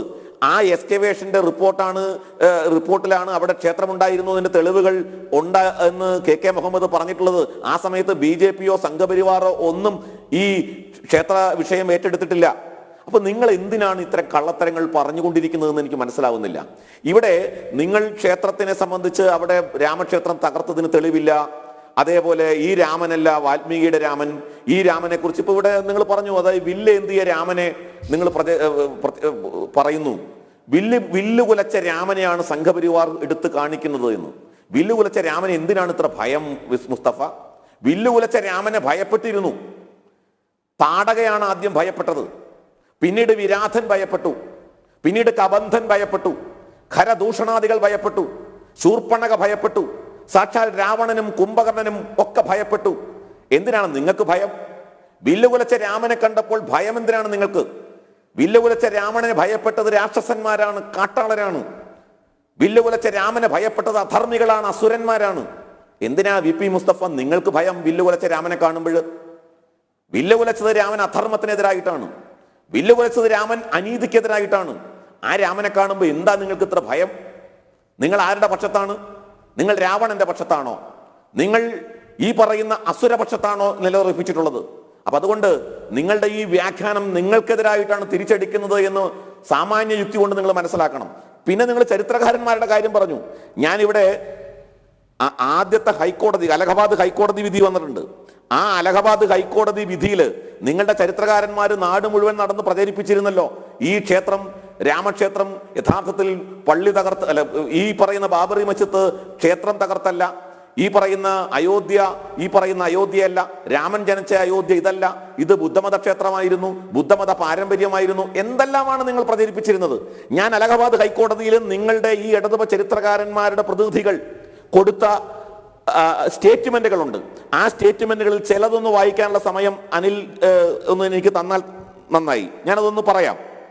അതായത് ഇവരുടെ വലിയ ചരിത്രകാരൻ, അലഹബാദ് ഹൈക്കോടതിയിലെ Suraj Bhan, retired archaeology professor, Delhi യൂണിവേഴ്സിറ്റിയിൽ നിന്ന് ബിരുദം, എക്കണോമിക്സിൽ, സംസ്കൃതത്തിൽ, ഇംഗ്ലീഷിൽ, ഹിന്ദി എന്നിവയാണ് പഠിച്ചത്. ബിരുദ തലത്തിൽ ചരിത്രം പഠിച്ചിട്ടില്ല. ഡൽഹിയിൽ നിന്ന് സംസ്കൃതത്തിൽ MA, അതിനുശേഷം ബറോഡയിൽ നിന്ന് ആർക്കിയോളജിയിൽ MA, സരസ്വതി നദീതടത്തെ പറ്റിയുള്ള ഗവേഷണത്തിന് PhD. ഇദ്ദേഹത്തോട് കോടതി ചോദിക്കുകയാണ്, സംസ്കൃതം സംസ്കരിക്കാൻ അറിയാമോ? ഉത്തരം ഇല്ല. വായിക്കാൻ അറിയാമോ? കുറെ കാലമായി ഉപയോഗിക്കാത്തത് കൊണ്ട് വായിക്കാൻ ബുദ്ധിമുട്ടാണ്. ഒന്ന് നോക്കണേ, ഹിന്ദിയും സംസ്കൃതവും ഒരേ ലിപിയാണ്. ഹിന്ദി അറിയാവുന്നവർക്ക് സംസ്കൃതം വായിക്കാം. പക്ഷെ ഇദ്ദേഹം പറയുകയാണ് സംസ്കൃതം വായിക്കാൻ പറ്റില്ല എന്ന്. സംസ്കൃതം MA കാരനാണ്, സംസ്കൃതം വായിക്കാൻ അദ്ദേഹത്തിന് അറിയില്ല. ഇതൊന്നുമില്ലാതെ അദ്ദേഹം ഡൽഹിയിൽ നിന്ന് PhD നേടി എന്നാണ് പറയുന്നത്. അതിരിക്കട്ടെ, അദ്ദേഹത്തോട് ചോദിക്കുകയാണ്, അദ്ദേഹത്തിന്റെ ചോദ്യത്തിന് മറുപടിയാണ്, ഞാൻ തുളസീദാസിന്റെ രാമായണം വായിച്ചിട്ടില്ല, സിന്ധു നദിയുടെ സംസ്കാരം എന്നാണ് കണ്ടുപിടിച്ചതെന്ന് അറിയില്ല, അതെന്റെ വിഷയമല്ല, ജോഗ്രഫിയിൽ വരുന്നതാണത്, ഒരു പള്ളിയുടെ ഫീച്ചേഴ്സ് എന്താണ് എന്നറിയില്ല, ഞാൻ എപ്പിഗ്രഫിയും ന്യൂമിസ്മാറ്റിക്സും പഠിച്ചിട്ടില്ല, ചരിത്രം, ജിയോളജി, ആർക്കിടെക്ചർ എന്നിവ പഠിച്ചിട്ടില്ല, ഞാൻ തർക്ക വിഷയവുമായി ബന്ധപ്പെട്ട ചരിത്ര പഠനങ്ങൾ ഒന്നും നടത്തിയിട്ടില്ല, 990 തന്നെ തർക്ക വിഷയത്തിൽ അഭിപ്രായം പറഞ്ഞിട്ടുണ്ട്, തർക്കം പരിഹരിക്കാൻ എക്സ്കവേഷൻ ആവശ്യമില്ല എന്ന് പണ്ട് പറഞ്ഞിട്ടുണ്ട്. ഇങ്ങനെയാണ് ഒരു ചരിത്രകാരൻ സൂരജ് ബാൻ, ഇവരുടെ വലിയ ചരിത്രകാരനാണ്. ഇനി ഞാൻ മറ്റൊരു ചരിത്രകാരനെ കുറിച്ച് പറയാം, D. മണ്ഡൽ.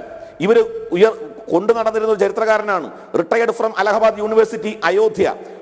അദ്ദേഹത്തിന്റെ പുസ്തകം ആർക്കിയോളജി ആഫ്റ്റർ ഡിമോളിഷൻ എന്ന പുസ്തകം എഴുതി. ഇടതുപക്ഷം ഏറ്റവും ആധികാരികം എന്ന് കണ്ട് പ്രചരിപ്പിച്ച പുസ്തകമാണ്. കോടതിയിൽ അദ്ദേഹം എന്താ പറഞ്ഞെന്നറിയാമോ? ഞാൻ ഒരിക്കലും അയോധ്യയിൽ പോയിട്ടില്ല, ബാബറിന്റെ കാലത്തെ ചരിത്രത്തെ പറ്റി എനിക്ക് അറിയില്ല, ബാബറിനെ പറ്റി ആകെ അറിയാവുന്ന അദ്ദേഹം 16-ാം നൂറ്റാണ്ടിലെ ഭരണാധികാരിയാണെന്ന് മാത്രമാണ്, ഞാൻ കമ്മ്യൂണിസ്റ്റ് പാർട്ടി കാർഡ് ഹോൾഡർ ആണ്. എന്റെ മുസ്തഫ, നിങ്ങൾ KK മുഹമ്മദിനെ കുറിച്ച് പറയുന്ന കാര്യം ഇതാ ഇവിടെ D. മണ്ഡൽ പറഞ്ഞിരിക്കുകയാണ്. ഇനി നിങ്ങളുടെ മറ്റൊരു ആളുടെ കയ്യിലൂടെ പറയാം, അതോടൊപ്പം ഞാൻ കോടതി ഇവരെ കുറിച്ച് എന്ത് പറഞ്ഞു എന്നും പറയാം. മറ്റൊരാളാണെന്നറിയാം, സുവീര ജയ്സ്വാൾ, JNUവിലെ മുൻ പ്രൊഫസറാണ്, JNU സർവകലാശാലയുടെ പ്രൊഫസറാണ്, RS ശർമ്മയുടെ വിദ്യാർത്ഥിയാണ്. ഞാൻ ഏൻഷ്യന്റ് ഹിസ്റ്ററിയിൽ എക്സ്പെർട്ടാണ്, ബാബർനാമ വായിച്ചിട്ടില്ല. ബാബർനാമ വായിക്കുക എന്ന് പറഞ്ഞാൽ ഈ കേസിൽ വളരെ അത്യാവശ്യമാണ്. കാരണം മിഡീവിയൽ ഹിസ്റ്ററിയിലെ പ്രശ്നമാണ് നമ്മൾ ചർച്ച ചെയ്തുകൊണ്ടിരിക്കുന്നത് കേട്ടോ. മുസ്ലിം ഭരണാധികാരികൾ ക്ഷേത്രം തകർത്ത് പള്ളി പണിത വിഷയത്തിൽ ഞാൻ പഠനം നടത്തിയിട്ടില്ല. ബാബറി പള്ളിയെ പറ്റി ഞാൻ പറയുന്നത് എന്റെ നോളജിൽ നിന്നോ ആ വിഷയം പഠിച്ചിട്ടോ അല്ല മൊഴി നൽകുന്നത്, എന്റെ അഭിപ്രായത്തിന്റെ അടിസ്ഥാനത്തിലാണ്. തർക്കബന്ധനത്തെ പറ്റി ഞാൻ പറയുന്നതെല്ലാം പത്രവാർത്തകൾ, മറ്റു ചരിത്രകാരന്മാർ പറഞ്ഞത് എന്നിവയുടെ അടിസ്ഥാനത്തിലാണ്. വിവാദത്തെ പറ്റി ഞാൻ ലഘുലേഖ തയ്യാറാക്കിയിട്ടുണ്ട്. ഇങ്ങനെ പറഞ്ഞ ആ ചരിത്രകാരന്മാരെ കുറിച്ച് സുപ്രീം കോടതി പറഞ്ഞത് എന്താണ്, അലഹബാദ് ഹൈക്കോടതി പറഞ്ഞത് എന്താണെന്ന് അറിയാമോ? ഞാൻ അതുകൂടി പറയാം. Reckless and irresponsible kind of statements and the material got published by persons claiming to be expert historian, archaeologists, etc., without making any proper investigation, research or study in the subject. Such kind of statements cause more confusion than clear the things. Instead of helping in making a cordial atmosphere, it tends to create more complications. Mustafa, more complications, conflict and controversy. ഇതാണ് നിങ്ങളുടെ ചരിത്രകാരന്മാരുടെ സംഭാവന മുസ്തഫ, ഇതാണ് നിങ്ങളുടെ ചരിത്രകാരന്മാരുടെ സംഭാവന. എത്രയോ വട്ടം ഈ പ്രശ്നം മുസ്ലിങ്ങളും ഹിന്ദുക്കളും തമ്മിൽ സംസാരിച്ച് തീർക്കാനുള്ള അവസരമുണ്ടായി. ആ സമയത്തൊക്കെ ഈ പ്രശ്നത്തെ പിന്നിൽ നിന്ന് കുത്തിയത്, അതിനെ തകർത്തെറിഞ്ഞത് നിങ്ങൾ ഇടതുപക്ഷ ചരിത്രകാരന്മാരാണ്. ഇത് പറഞ്ഞത് MGS നാരായണനെ പോലുള്ള ആൾക്കാരാണ്. ഇത് പറഞ്ഞത് KK മുഹമ്മദിനെ പോലുള്ള ആൾക്കാരാണ്. ചന്ദ്രശേഖർ ഗവൺമെന്റ് അധികാരത്തിലിരുന്ന സമയത്ത് ഇതിന് തീർക്കാനുള്ള ശ്രമങ്ങളുണ്ടായി. ബൈറോൺ സിംഗ് സെഖാവത്ത് രാജസ്ഥാൻ മുഖ്യമന്ത്രി, മഹാരാഷ്ട്രയിലെ മുഖ്യമന്ത്രിയായിരുന്ന ശരത് പവാർ, ചന്ദ്രശേഖർ, ഇവരെല്ലാം ചേർന്ന് ഈ വിഷയം പരിഹരിക്കാൻ മുസ്ലിങ്ങളെ സംബന്ധിച്ചിടത്തോളം ആയിരക്കണക്കിന് പള്ളികളിൽ ഒന്ന് മാത്രമാണ് ബാബറി മസ്ജിദ്. ഹിന്ദുക്കൾക്ക് ഇതൊരു വിശ്വാസമാണ്, ആ ക്ഷേത്രത്തിൽ അവിടെ ഒരു ക്ഷേത്രം പണിയാൻ അനുവദിക്കണം എന്ന തരത്തിലേക്ക് പ്രശ്നം പരിഹരിക്കപ്പെടുന്ന അവസ്ഥ വന്നപ്പോൾ അതിനെ പിന്നിൽ നിന്ന് കുത്തി വീഴ്ത്തിയ പാരമ്പര്യമുള്ളവരാണ് മുസ്തഫ നിങ്ങളുടെ രാഷ്ട്രീയ പ്രസ്ഥാനം. ആ പാരമ്പര്യമാണ് നിങ്ങൾ ഇന്നും പിന്തുടരുന്നത്, ഇന്നും നിങ്ങൾ എടുത്തുകൊണ്ടിരിക്കുന്നതാണ്. കേരളത്തിൽ ഈ മുസ്ലിം സമൂഹത്തെ വീണ്ടും വികാരം കുത്തിയിളക്കി ഈ പ്രശ്നത്തിൽ ഹിന്ദുക്കളെയും മുസ്ലിങ്ങളെയും തമ്മിലടിപ്പിച്ച് ചോര കുടിക്കുന്ന ശൃംഖല തന്ത്രമാണ് നിങ്ങൾ ഉയർത്തിക്കൊണ്ടിരിക്കുന്നത് എന്ന കാര്യം ഞാൻ ഈ നാട്ടിലെ ഇവിടുത്തെ പ്രേക്ഷകര് അത് മനസ്സിലാക്കുമെന്ന് തന്നെയാണ് ഞാൻ കരുതുന്നത്. ശ്രീ അനിൽ നമ്പ്യാർ.